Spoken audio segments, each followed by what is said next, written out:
Why did CEO pay get so out of control everywhere else?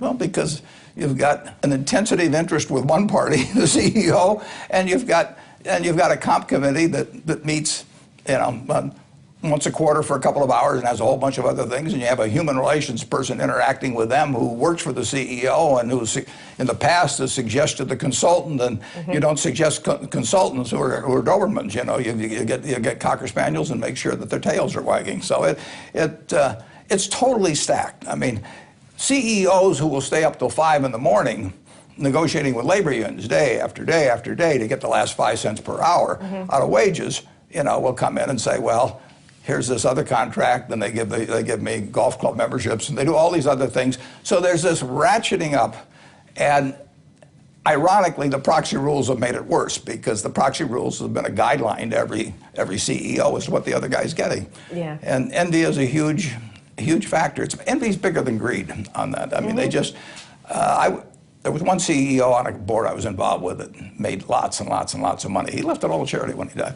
And he just couldn't bear the idea that other CEOs, that he wouldn't make more than they were, because he thought he was better. It had nothing to do with personal consumption habits or anything. Competitiveness. Yeah. It's the same competitiveness. To me, that's one of the problems. It's the same competitiveness that makes them successful as CEOs, that keeps them going even after they are wealthy. But at a personal level, it can get in the way. Yeah, and what comp committee is going to say to the consultant, we'd like to be in the bottom quartile in terms of our, but somebody's in the bottom quartile on performance. So you have this non-existent bottom and even next to bottom quartile for comp, but you certainly have a bottom quartile next to bottom quartile on performance. The nice thing about Berkshire, again, it takes me no time, because people know that I'm looking at it objectively. I mean, I may be wrong, but in terms of where I come out, but it isn't because I'm trying to twist this or that. Right. You're just acting like a shareholder. I'm acting like an owner. Okay.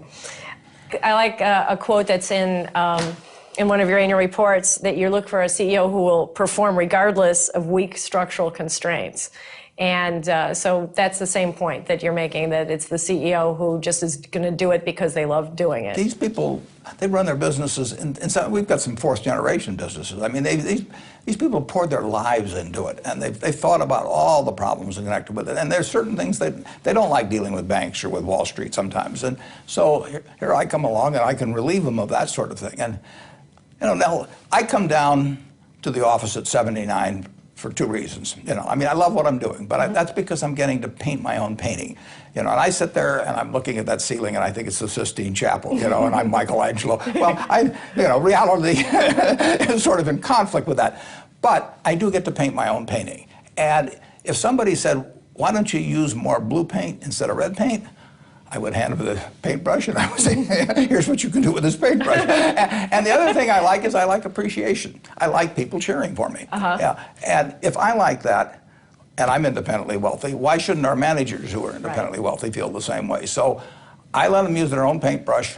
They do it different ways, but they get great results. And then I want them to feel not only my appreciation and get my applause, but our shareholders as well, which is why at the end of our movie in the annual meeting, we show the pictures of all those managers, and the shareholders, they cheer for them. Yeah, well.